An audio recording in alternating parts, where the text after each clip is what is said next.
Uhuru to everyone who's joining us here on the Uhuru Solidarity Movement Facebook page. Just verifying that we are going live. Sorry for some tech contradictions. Okay, yes, we are live. Uhuru, everyone. Welcome to another live episode of the Reparations Report. I'm self-critical that we're going on 7 minutes late here, but I'm really glad to be joined by Penny Hess, the chairwoman of the African People's Solidarity Committee. Uhuru, Chairwoman Penny. Uhuru, Jesse. Uhuru. And we have a really important discussion tonight. The Reparations Report here is the weekly program that we do every Saturday at 5 p.m. Eastern Standard Time to discuss the question of reparations to African people and to make the call to the white population to join the fight for reparations to African people under the leadership of the African People's Socialist Party, the African working class-led revolutionary struggle for African liberation and self-determination. And I want to salute our leadership, Chairman Omali Yeshitela, the founder and leader of the Uhuru movement, the revolutionary who created the political theory of African internationalism, which informs all of the discussion that you will be hearing on this program tonight, is built on the understandings from Chairman Omali Yeshitela and the African People's Socialist Party. And I also want to salute Deputy Chair Onezene Yeshitela, a key revolutionary leader of the African People's Socialist Party, who is responsible for leading the work to build the foundation of an independent socialist African working class economy. And that is something that is very relevant to the topic we're going to be discussing tonight, which is the parasitic capitalist economy and what it looks like in the era of the COVID-19 crisis that US imperialism has imposed upon the world, and in particular upon African and colonized peoples. And I also want to salute the whole People's War strategy of the African People's Socialist Party and all of the incredible leaders and African internationalist revolutionaries who are leading that strategy. And also Chairwoman Penny, who leads the APSC, working under the party's leadership to extend the African Revolution into white society. And we are hosting this program tonight to discuss, among other things, who is profiting, which sectors of the white ruling class are profiting from this imperialist crisis, this devastating pandemic that is especially hitting the African community extremely hard as another symptom and manifestation of colonial white power built on the oppression of African people. We also have a goal tonight to raise $300 for the Black Power Blueprint, which is the dynamic and unique economic development and self-determination program of the African People's Education and Defense Fund, the Uhuru movement in St. Louis, that we are hoping to raise $300 for. We're confident we can do that. We encourage people who are watching to donate at blackpowerblueprint.org. And I want to turn it over to Chairwoman Penny to get us started. We have a video we want to show you, so we're going to set that up and then jump into our discussion. Uhuru, Jesse. Uhuru, everybody that's watching, thank you very much for coming on to this web show tonight.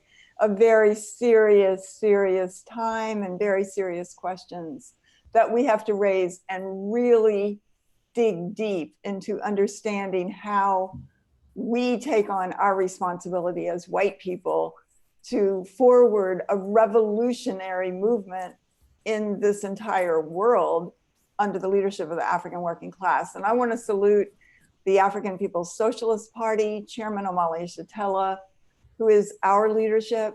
I want to salute Deputy Chair Onezene Yeshitela, who is the leadership of so many of us, specifically in the African People's Solidarity Committee, the organization of white people formed by the African People's Socialist Party to extend the African Revolution onto the pedestal sitting on the backs of oppressed and colonized African people and indigenous and colonized peoples around the world.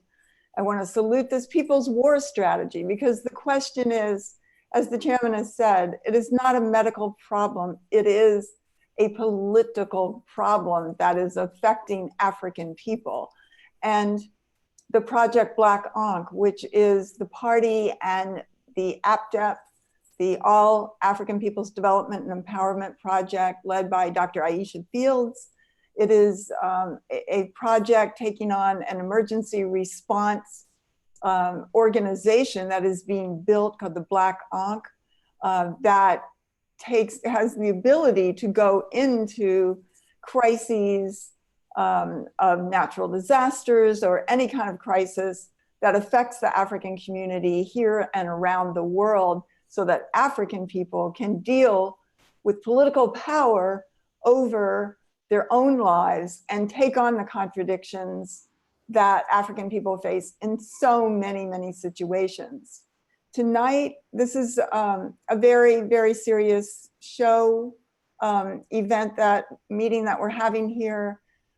This is a time when we want to talk about how deep this COVID-19, this colonial virus, as the African People's Socialist Party calls it, is ripping the African community. It's just ravaging it and devastating it. And we have learned of 2 African people who are part of the Uhuru movement who have passed away from, well, I don't know, from colonial conditions, let me say that, in the last 24 hours. And this is very profound. This is very, very profound. And, you know, a lot of us in the white community are working from home, have apps for our kids, or, you know, thinking of this as an annoyance at worst, or even an opportunity to rest and relax at best. And the African community is catching unmitigated hell. I want to salute President Kalambayi of the International People's Democratic Uhuru Movement. And I would like to have Comrade Jesse play a video of her talking to us on the Reparations in Action show this past week, in which she laid out in such a raw and powerful way the human face of the experience of the African community under this COVID-19 pandemic and the lockdown and the political oppression that accompanies this in the African community here in St. Louis, and we know all over the country and all over the world. So Comrade Jesse, if you would like to play that. Yes, Uhuru. This is the International People's Democratic Uhuru Movement's president, Kalambayi Andenet, speaking to us on a recently recorded episode of Reparations in Action. And even when we talk about the unemployment, it's so many, the African working class is excluded from that. And I say that because, like, we have the stay-home mom, the mom that was at home because she just had a baby, you know, that won't be part of the numbers of saying that she paid taxes or whatever, will be secluded because she don't have a job, but she is a worker and she is a taxpayer, that they're not looking out for her and her new baby. They're not looking out for the guys that wash cars every day, because it's not an economy for them to get a job. So the bare minimal for them to be able to do is to go stand at some car wash to wash cars for $5 and $10 is not included in this whole package, the $2 billion that only really is looking out for the ruling class, for loans and things for their companies and jobs. The person that started the job, an African woman that's part of our organization, that was in an abusive relationship, got out and started working at Denny's, and now Denny's have laid her off, but she wasn't there 30 days. And they saying that you had to be on the job at least 30 days to be able to be bailed out, get $1,000. So even though $1,000 is nothing, it's so many people in the African working class that will not get that money. Wow. And And then, you know, we have to watch the news, especially here in St. Louis, and internationally. We watch the news, and everybody's like, "Oh, look at the African working class. Look at how they are in the parks. Look how they're migrating together. Look what they're doing." But nobody's describing why, or summing it up how it was very poor leadership from this so-called government to help them to understand this virus from the very beginning. And then, in our community, we have this whole thing of being colonized and being ripped from your birthright, ripped from your name, ripped from who you are, your identity. And so you always fighting against your own interests, even when you don't see it. And so And then, so they put on the news, oh, they migrating at the parks. They doing all these things, and they just beat us down. Oh, how we are, and all these different things. So we constantly, this is what we see on the news, but we don't see Creve Coeur because they're not sitting at home playing with their fingers. You know, the little white kids in Creve Coeur or wherever, Hollywood, wherever they are migrating and getting drunk too. But that's not what's put on the news. It's always, you know, demonizing the African working class community. And even we had situations where we seen the outbreak hit home. Like on Friday, I got at least 5 or 6 phone calls from people that have the virus. And some people, one person in particular, because of HIPAA, I won't go into names or saying what state, but with international office, she was going to work with a fever for a week. And she worked for Bi-State because she has 8 kids and she has to figure out how to feed her kids. And the government is not helping her to understand that. And when people tell her not to pay her rent, she's saying, no, because I can't get set out. My baby's been set out before and I refuse to lose everything. So I'm going to go to work with a fever and take Tylenol around the clock. But now she have, you know, now how many people have got the virus because of that? You know, and other people that is on the job. And then the minute we get it, that means that your family can't be around. It's a stigma because in the beginning they said Black people can't catch it. And so for you to catch it, what does this mean about you?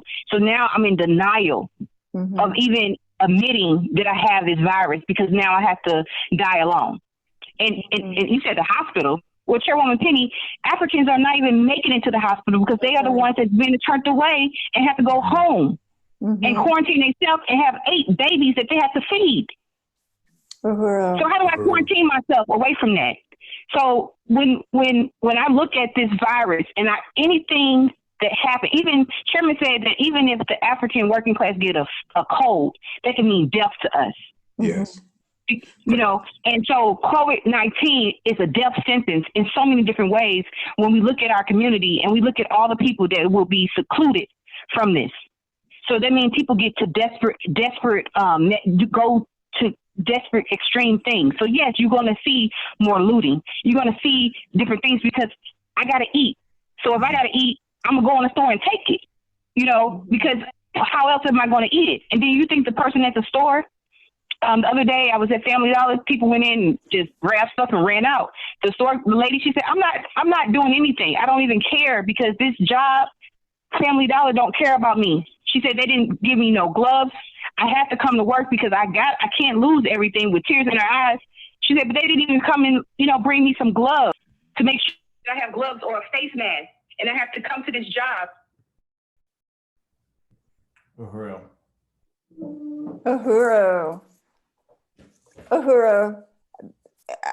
That is so powerful. And, you know, Jesse, I know there's so many white people who just live our happy little lives on this pedestal, who just are looking for the next restaurant, or what are we going to do as soon as we can get out of this quarantine, or how do we get our bottle of wine when, you know, we're under quarantine? When do we get it delivered? And, you know, that never want to look around as the world as it really is, that step over the dead bodies of African people in order to get to the next pay raise or vacation or hotel that we're going to be staying at, or trip to somewhere in the world at the expense of the African population. And, you know, this is our responsibility as members of the African People's Solidarity Committee to bring it home that the only reason that the white population can go through this situation with the coronavirus pandemic and not expect to die is because we sit on the backs of the oppression, the theft of the resources, genius, land, and labor of African people on the stolen land of the indigenous people and oppressed and colonized peoples around the world, the theft of their wealth. We take it for granted. We we're complicit with it every single day. And that when we look at this situation here in this country today and around the world, those of us who are healthy, those of us who are younger, who have no, quote, underlying conditions, we don't expect to die. We don't expect to die. But we know at least 2 people that we know from the Solidarity movement in the African community who have died in the past 24 hours. We know that for the African community, they're not even tested. They're not, the underlying condition is the condition of colonialism, that no healthcare, no job, all the conditions that were just stated, which are everyday life for the majority of African people in this country and around the world, based on the fact that their resources are in our hands. And the reality that death stalks the African community every day, not just during this epidemic or this pandemic, but every single day, death is a reality. And somebody's cousin gets killed by the police or killed in horizontal violence, which is the responsibility of colonialism, and in the desperate, that creates a desperate struggle for resources among oppressed and colonized peoples. That, you know, this is the reality, and this is why there are 2 Americas, why we have to say this. So I just really want to bring it home that we must struggle, that the African People's Socialist Party is fighting not against racism, but against the colonial domination of African people everywhere. That means that they are oppressed by a military and political power over their lives by a whole colonizer nation. And that's us. That is us. We are the colonizer nation. And that the party is launching in this period the People's War campaign, which is about political and economic power in the hands of the African working class, societal power, power over every aspect of the lives of African people. This is what the Black Power Blueprint is about. And this is what we want you to give to tonight, to put into the Black Power Blueprint, which is a stand of reparations from the white community to turn over the resources that belong to them so that African people can control their own lives, not be the victims of the latest thing that colonialism is doing to them.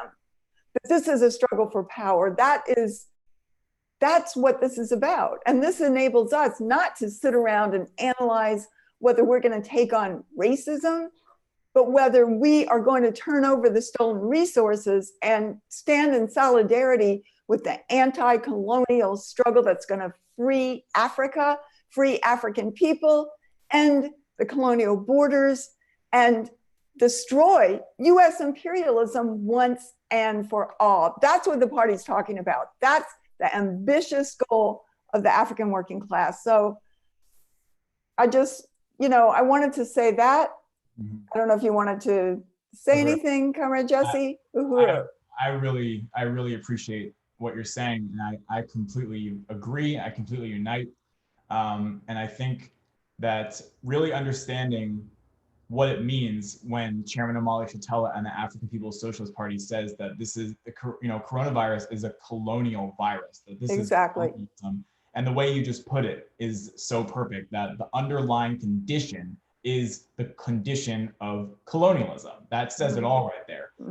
Because they say you are more likely to die from coronavirus if you have underlying conditions. And every African person is going to be in that category, because every African person deals and lives with a million other life-threatening manifestations of colonial oppression every single day.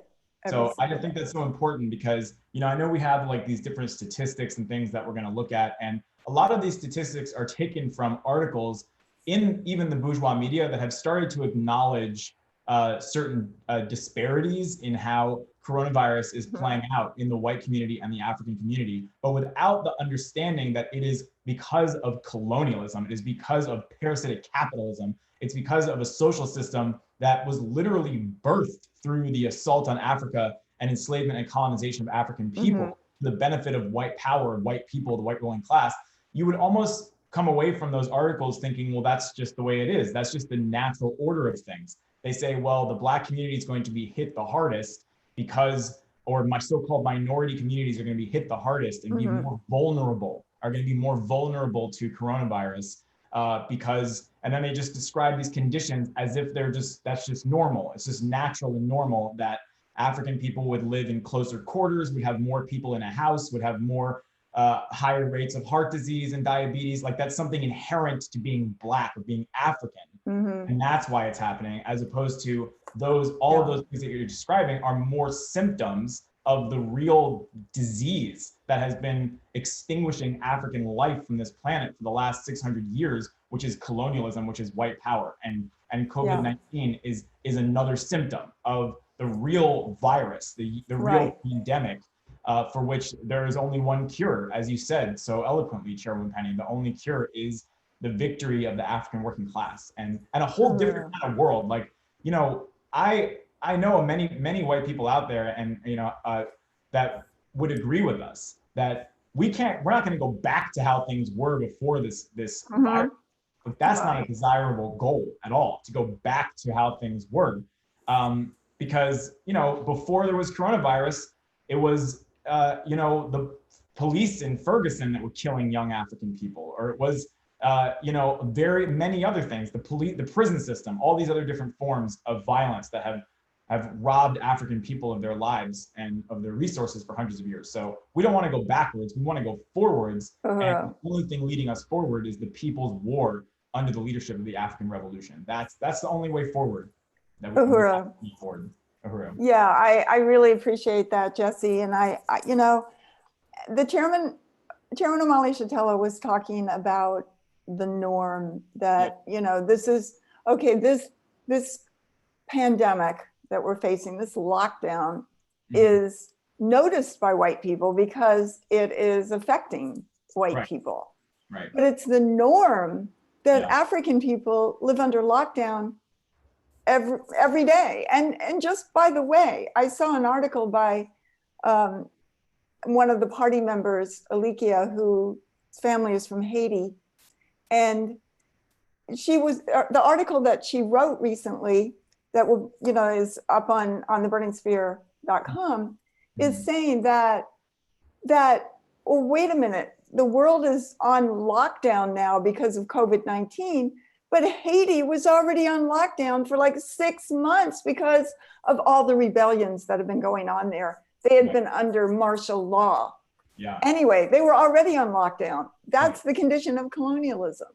And, you know, the norm that Africans would be gunned down by the police and their bodies would be left in the sun to bleed out and just be humiliating to the African community, that everything that happens under colonialism is expected to victimize the African community. But the African People's Socialist Party is not a victim. It is galvanizing the African people, the African working class, to take and seize and build and showing the way and leading the way to take political power, to govern themselves, because this government can't do it. This government can't solve the problems, but the party is showing through this People's War Campaign how the people can solve their own problems. And that is the revolution. That is the revolutionary movement. And every revolution has been won on simply the oppressed and colonized people seizing their own territory and governing themselves. And they win more and more and more territory until they can completely defeat the oppressor. And that's what this is about. This is very serious. This is not, can we have a better and kinder capitalism? This is parasitic capitalism, was born off the backs of African people, and it's got to go. So it's not about victims. It's about power. It's about those in the African community, in the African working class, taking power, fighting this system and building their own system. That is the world that I want to be in. And that world, when African workers have power, it means that all oppressed and colonized people can be elevated on this wave of building a new world in which there's not going to be some kind of crisis that there is now. And if there ever were, it would be that the people will solve it in their own interest, not these bankers who've already gotten $29 trillion from the Obama administration a few years ago and now poised to get tens of trillions of dollars more. And we're going to talk about that in a minute. Yeah. And I just want to say a couple of things, and I'll go over this really quickly, because President Kalambayi so eloquently and passionately described the human face of the conditions of the African working class today, just the other day. Mm-hmm. And, you know, I have to give you some statistics because I'm a white person. I have to talk to white people about, you know, what are the statistics of this? That in Philadelphia, an article came out on Friday that said that over 50% of the people who are getting the disease of the COVID-19 disease are African, over 50% of those. And that there was an article in ProPublica that says that in I think it's Michigan and New Orleans in particular, the deaths of the African community are 40% of the total deaths, even though African people are only 13-14% of the population. So, you know, this is outrageous. And we've seen on the news, I read the New York Times, there have been pictures of this situation in Elmhurst, is actually called Elmhurst, Corona, Queens, where the population is 96% not white. It's 4% white. It's 96% African, Spanish speaking, Asian, and other colonized peoples. And this is where the hospitals are so full of dead bodies that they can't, you know, they had to bring in trucks, refrigerator trucks to be like a makeshift morgue, where just, you know, last week in the New York Times website, you know, Jesse, there was a picture of people winding around, you know, just the block, waiting in these lines to get in the hospital with those kind of makeshift line markers that they always put up to control crowds. It was a cold, rainy day, and every person in that line was African, and they were no doubt deathly ill. Yeah. And you know, this is the conditions. Whereas on the other side of town, all of these money sector people are ripping off, are making a fortune, both from the government and from the things that they sell, the groceries, you know, just the other kind of Amazon and all the other kinds of things that they're raking in a fortune from, based on the conditions faced by the African community. Uhuru. Yeah, and I mean, because as you said, Penny, we are amongst white people. We are white, so we're speaking to the white population, and we know that we often require statistics to prove things that African people know for a fact from their lived experience of colonial oppression.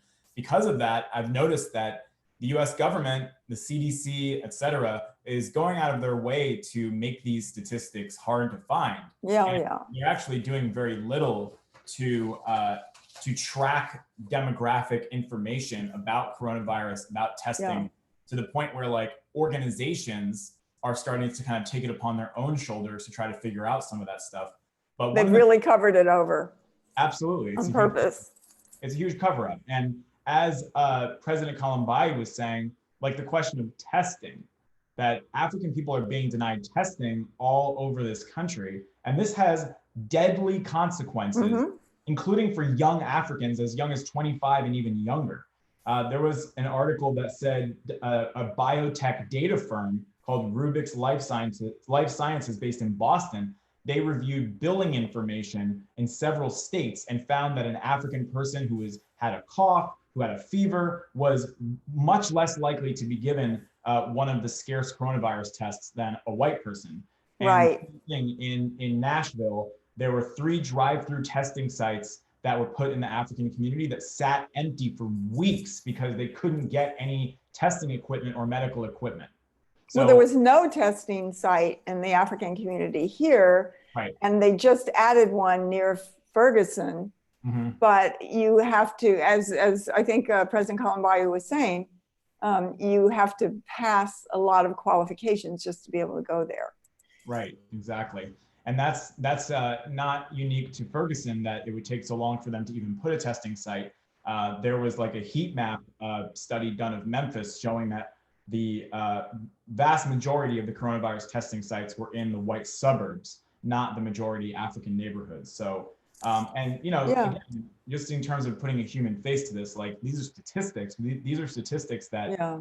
Contained in each of these statistics is unquantifiable pain and anguish that's being doled out against the African community and loss of lives of African people, preventable deaths that are being created by colonialism. Well, I think the other thing as well is that, you know, if you look at the day, you know, if you look at one of those maps that counts how many cases there are in the world and in the United States and other countries every single day, it actually goes up in real time. You can sit there and watch the numbers go up. But that inside, around the world, it's over 1 million now. It's about 1.1 million of known cases.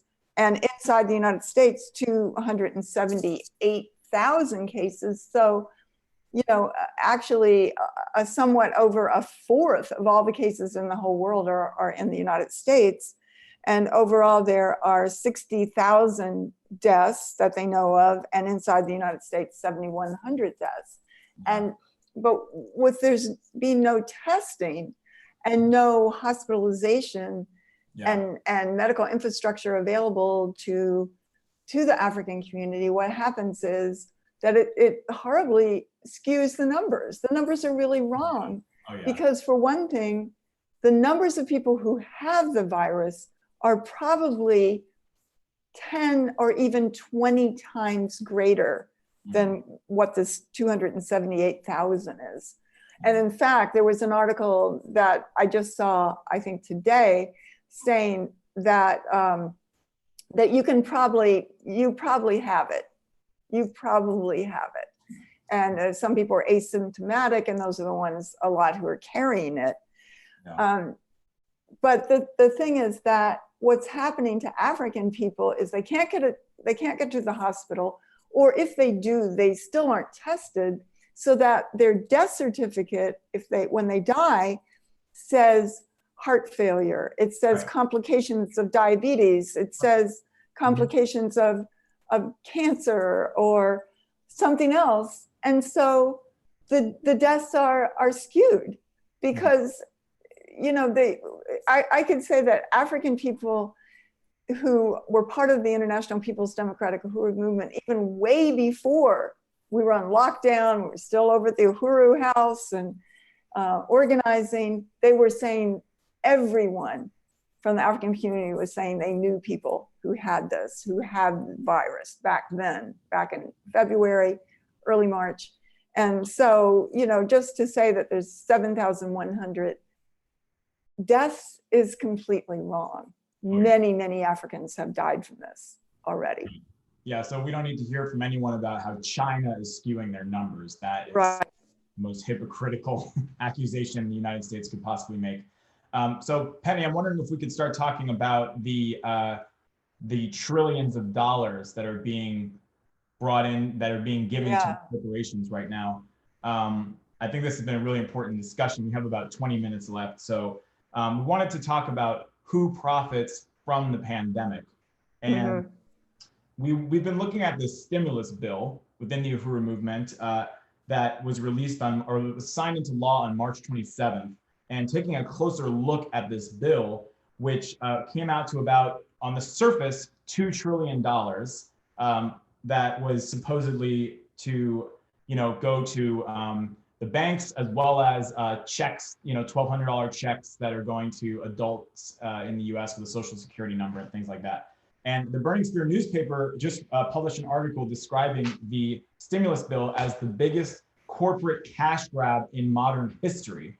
So we want to take a look at this, because the centerpiece of the bill, and what we have talked about in previous shows, is a $500 billion slush fund for large corporations, including $58 billion for commercial and cargo airlines, as well as airline contractors, and then another $17 billion allocated to maintaining national security, which is widely assumed to mean that it's going to Boeing. And then the remaining $425 billion is being given to the Federal Reserve to capitalize a lending facility leveraged at 10 times the initial investment, meaning it is not accurate to say that they're giving $425 billion to the banks. They're actually giving, through the Federal Reserve, $4 trillion. And even that is just the tip of the iceberg.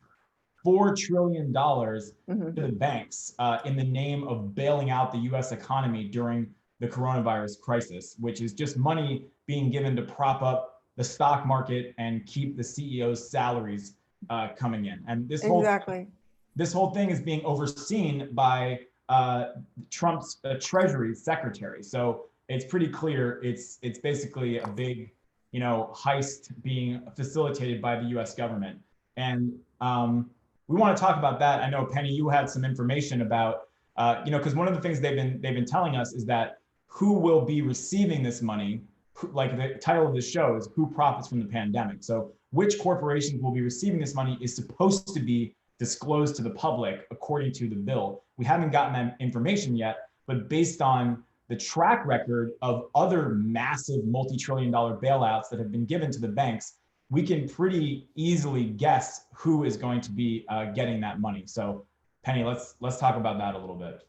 Yeah, and I think that there is an article that we've seen, I think it was on Counterpunch. I don't have the name of it. I'm sorry, I don't have the name of it. We can put it, I don't know if there's a place that we can put it on YouTube in the thing, and we can link it there. And people should see it, because it's saying that from between 2007 and 2011, and I'm looking at some notes we have here, and it's saying that the Federal Reserve funneled 19.6 trillion in cumulative loans to bail out the trading houses on Wall Street. Well, before I go into that, but actually further down in the article, it said it totaled $29 trillion. Now, the 19 trillion is currently the gross domestic product of the United States.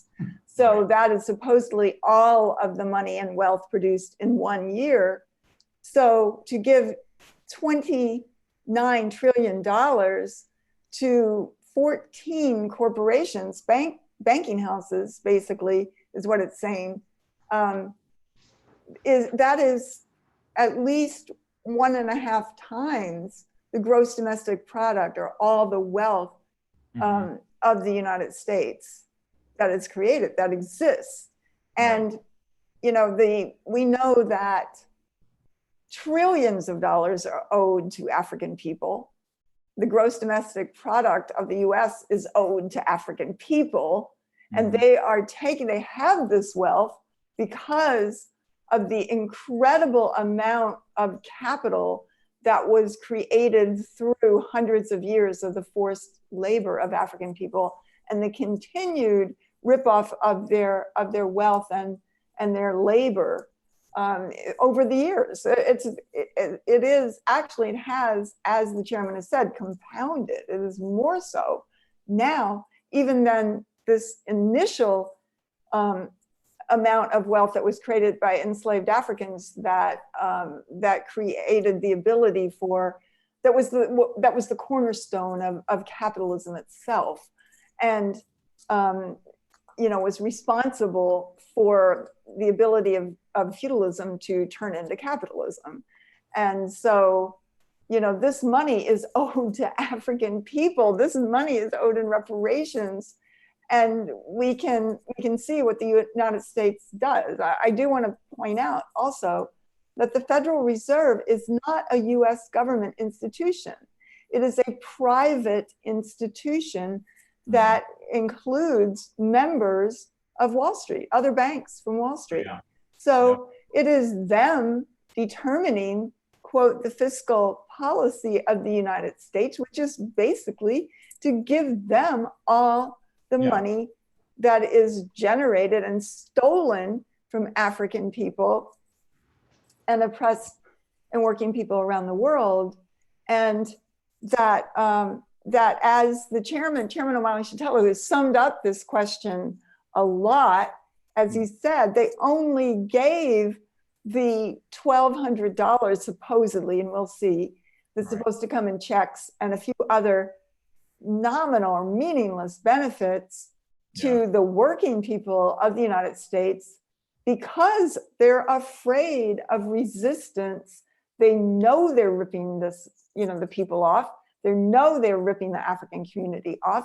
They know that Africans are coming for them, and they're scared. They're scared and they're vulnerable, and that's why we're going to haunt them. We're taking on the ruling class. We're taking on the moneyed sector, and they're going to pay reparations to African people. So, the thing that I wanted to say was, it lists in this article, we find this here, that there were 14 companies that got the 29 trillion. And they were Citigroup, Merrill Lynch, Morgan Stanley, which has been taken over by, I think, Citigroup, AIG, which has been taken over by something else as well, Barclays Bank, in the UK, which, by the way, got its start during the enslavement of African people. Barclays came out of and funded ships going to Africa to steal African human beings. So, this owes reparations. And just to make the point that this stimulus that they got was supposed to be for the economy of the United States, but of course, Barclays is from Britain. There's Bank of America got it, BNP Paribas that's in France, Goldman Sachs, Bear Stearns, which is gone, Credit Suisse from Switzerland, Deutsche Bank from Germany, RBS, which is the Royal Bank of Scotland in UK, JP Morgan Chase, United Bank of Switzerland, and others. There's some others that got some miscellaneous money in this. So I think this list has been reduced. At least 4 or 5 of them don't exist or were eaten up by the larger ones based on, taking all this money and doing hostile buyouts and all that kind of thing, and getting less and less, numbers of people to share this incredible amount of wealth that is being stolen from African people. So, so this is outrageous. It's outrageous, and they're just going to be giving more and more and more. And even, Jesse, you talked about the 500 billion, and you talked about the 58 billion that's going to go to the airlines. But a couple of weeks before that, the Trump administration gave these same banks $1.5 trillion. Now they say, and they said this before, this isn't, that's not really cash. These are collateralized debt obligations. That means there are all kinds of people's mortgages and subprime and all that sort of stuff wrapped up in a package that is the collateral for a loan. But the fact is, that's BS. It's money. It's printing money. These corporations have money. It also makes them incredibly vulnerable to collapsing, as they did in 2007 and 2008, which they probably will. And then they take down basically a lot of the capitalist economy with them. But they don't care. because they'll be back. They'll be back, and they're here. So they have to go. There's no, there's no two ways about it. There's no way to make the banking industry a nice, pleasant industry. It is there to line the pockets of the people who fund the wars that the US is waging all around the world, even in the middle of this pandemic, that fund the tanks and the guns and the SWAT teams that are murdering African people, that fund the prison economy, that stuffs African people in it. There is nothing redeemable about this dirty, filthy system of parasitic capitalism. Mm-hmm. Yes, no redeeming qualities whatsoever. I agree. It has to go. It has to be brought down. Yeah, I know. I appreciate that summation. And just to point out, I like this list. We're working on a target list for banks and corporations that we're going to be haunting, as you said, with the revolutionary demand for reparations until they pay. They have to pay up. And that, that list there, Citigroup, Merrill Lynch, Morgan Stanley, we're coming for them. We are coming. Under the leadership of the African Revolution, they're going to have to deal with white people too, who are going to be raising up the revolutionary demand for reparations to African people, because that's the way that the sword we can wield against our own nasty ruling class. Like, this isn't about bringing back Occupy Wall Street and pretending like, suddenly we're the 99% or whatever. This is like really taking responsibility for our job as the oppressor nation, as the ones who are expected to be complicit and have unity with our own US government, to say, hell no. We're not going to side with the organized thievery of parasitic capitalism. And I appreciate what you pointed out, Penny, that these trillions of dollars are African people's money, period. That belongs to African people, because as Chairman Amali Shatella has said, where does value come from? Value is created by workers. Workers create all value. And all of the value within the parasitic capitalist economy, it comes from the exploited, colonized, stolen, enslaved labor and resources of African and colonized people. So every cent of those trillions upon trillions of dollars that have gone to these banks is owed to African people. And we are going to be raising that struggle. We're coming for all of them, including, this whole thing is so, corrupt isn't even the right word, because it's not a departure from how the system is supposed to operate. But you look at like Citigroup. Citigroup is one of the main companies that was chosen to oversee the small business loans that are supposed to be going to small businesses from the $2 trillion stimulus bill.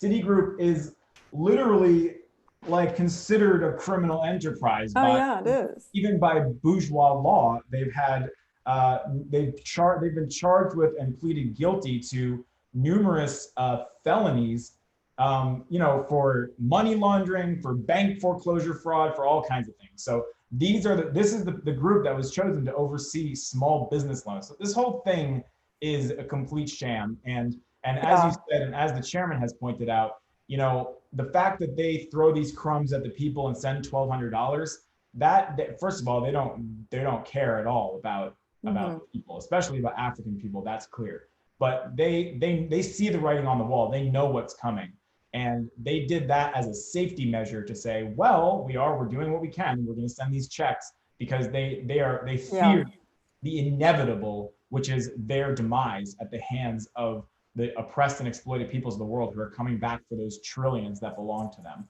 So, yeah, I know. And that, just to say the criminality, we can't even go into everything about these, but we are going to be able to have whole shows on what these guys are doing. But I know this for sure. Every single one of them are in drug money laundering, very much so. And, just to see how that informs both foreign policy and domestic policy inside the United States. Right. Because the US put drugs into the African community and continues to do that. And it is in Afghanistan because in probably large measure because of the poppy fields there, the opium that comes from there that can be made into heroin, which is now one of the biggest drugs in the world. And that it affects everything that is going on. It is what the military is fighting for in the Middle East, along with oil and geopolitical, territory. And I think that, these guys, they're slimy and they're in their country clubs and their yacht clubs and their they're Harvard and Yale and all of the things that are considered what the glory of the ruling class of the United States. And it's all built on the enslavement of African people, on the suffering of the people on the planet Earth, and it has to go. And it's really, really repulsive. It's gotta go. It's gotta go. There's nothing to save in it. There's nothing. It's all got to go. There's got to be a whole new world and culture. You want a society with ventilators and masks and hospital beds for the people, and care, and door to door caring for people, and taking their temperature so they don't have to leave the house, and the kind of doctors that Cuba has sent out. Did you know that Cuba has sent out 30,000 doctors into Europe, into Italy? And here, as it's so clear, the US can't solve these problems, but Cuba can. Cuba can. Sending doctors out.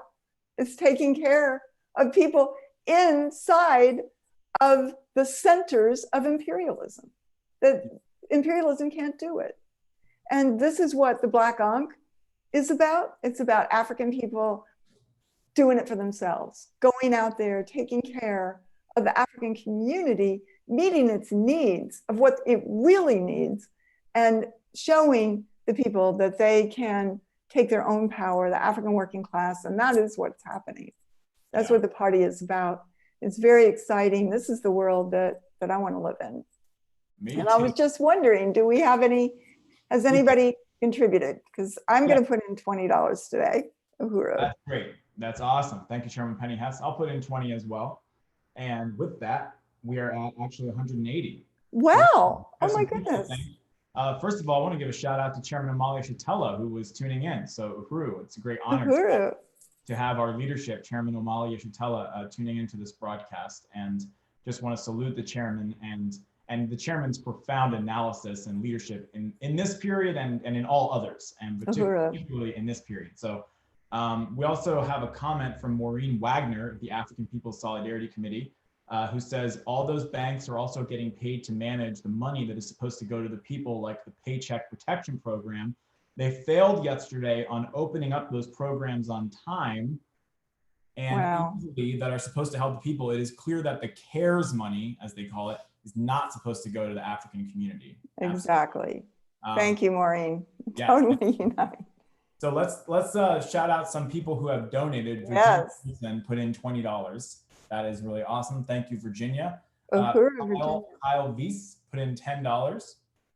Uhuru, Kyle. Uhuru. Johan Benningfield put in $50. That is wow. Wonderful. Uhuru, Johan. Uhuru to Johan. Raya Fogarty put in $25 for the Black Power. Jackson Hollingsworth put in $5. Uhuru. Uhuru, Jackson. Tama Gadini put in $5. Uhuru. Wow. And shout out the St. Pete comrades that are tuning in. That's really awesome that we have so many people in St. Pete. And Diane Tournay, a longtime member of the Uhuru Solidarity Movement in Gainesville, put in $25. So that is really excellent. And really salute the Black Power Blueprint. It's an amazing, amazing program. And I also want to salute Charo Masimba, who's also tuning in, who's one of the leaders of the Black Power Blueprint in St. Louis. Uhuru to Charo, the Economic Development Director of the Black Power Blueprint St. Louis. Uhuru. So yeah, we want to raise another 120. And I want to thank Amanda Carlozzi over here, who's been updating me on donations as they come in. But we want to encourage people to go to blackpowerblueprint.org and check out that website, by the way. Go there to donate and then spend some time on there. It's an incredible website. It is. It is. It really gives you just really up to date, Yes. reports on what's happening on the front lines of the African Revolution right there in St. Louis. So absolutely. And looks like we have another contribution of $25 from Maureen. Uhuru, Maureen. So all right. Uhuru. $205. Wow. Awesome. Uhuru. Well, I'm going to put in another 20. And so that would put us at 225. Uhuru. 75 to go. So I also want to shout out Uhuru ASI, a Facebook account of the African Socialist International is tuning in. Yeah. They've been Oh. doing a lot of great live streams. So well, also, yes, Secretary-General Luwezi Kinshasa, the ASI, had a brilliant, brilliant live stream early this morning. Please check it out. He often does these in different languages. This particular one is in English. And he was summing up some of the things about this, the same article of the $29 trillion that's been stolen from African people and the people on planet Earth, but just a really amazing presentation from Secretary General Luwezi Kinshasa, who was broadcasting from London. Uhuru. Great. Yeah, and I want to let people know about the Omali Taught Me Sunday studies every Sunday at 8 a.m. Eastern Standard Time, including tomorrow. Chairman Omali Oshintala does a 2-hour study every single Sunday, and they are absolutely amazing. He usually reads from a piece that he has written. Right now, he's been studying the political report. And in addition to that, he gives an incredible overview every weekend, going into a lot of depth about what's going on in the world and how we have to understand it as those of us in the Uhuru movement, the Solidarity movement, under the leadership of the vanguard of the African working class. So tomorrow, that's on Chairman Omali Oshintala's Facebook page, as well as the YouTube channel of the Burning Spear newspaper. Yeah, I just want to say, Jesse, I mean, I just love, of course, the chairman's study every Sunday morning.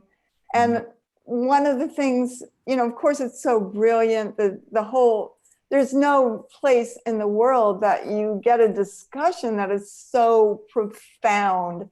And it really makes you realize just how shallow and disgusting everything on the media is, on the bourgeois media, so meaningless and empty. And this goes into the deepest questions of today.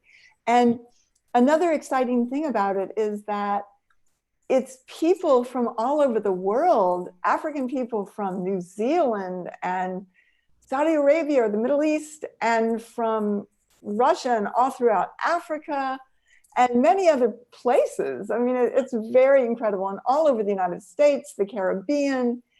It's like just this exciting sense of being with the entire world, which is what the African Revolution is. It's a worldwide revolution, and it takes you out of your isolation as white people sitting on the pedestal. And that's something that's in addition to that kind of isolation that we're facing physically right now under this pandemic. So it's an amazing experience to watch the chairman's Sunday studies, which come on at 8 o'clock Eastern every Sunday morning, 2 hours, 8 to 10 Eastern.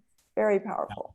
So that's our call to white people. Like, you see all these things, like you mentioned earlier, things for people to do during their self-imposed isolation. And what we're saying to white people is what we need to do during our self-imposed isolation is end our self-imposed isolation from the rest of humanity, our political, self-imposed isolation from the rest of the world, by joining under the leadership and in solidarity with the African Revolution. And towards that end, I would like to extend a warm invitation to everybody who's watching to come to the National Convention, which is based on what's happening right now with COVID-19, is being hosted online. We're going to be doing it on Zoom webinar, so you can register at uhurusolidarity.org/register. And this conference on April 18th and 19th, Saturday and Sunday, is going to really focus on what Chairwoman Penny, what you were talking about earlier, this campaign that we want to launch to make Wall Street pay reparations. These sleazy, slimy CEOs need to be held to task. They need to be brought to heel, as Hillary Clinton might say.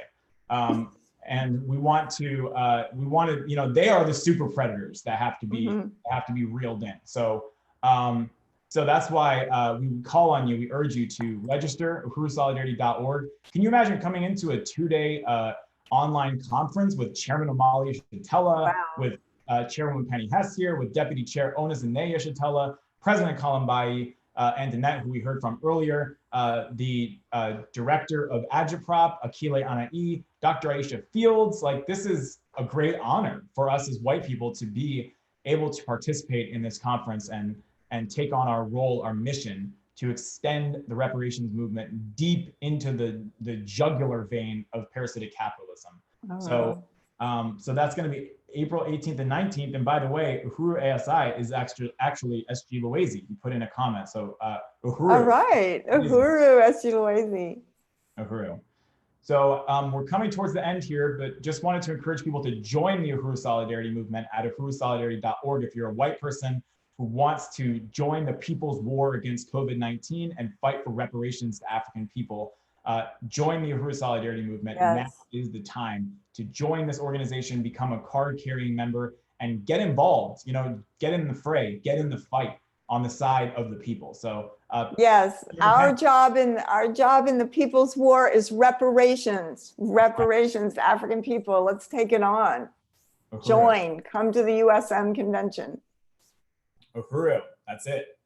All right. So anything else you wanted to say, Penny, before we close out? I just want to salute the chairman, the African People's Socialist Party, and just end with saying unity through reparations. Uhuru.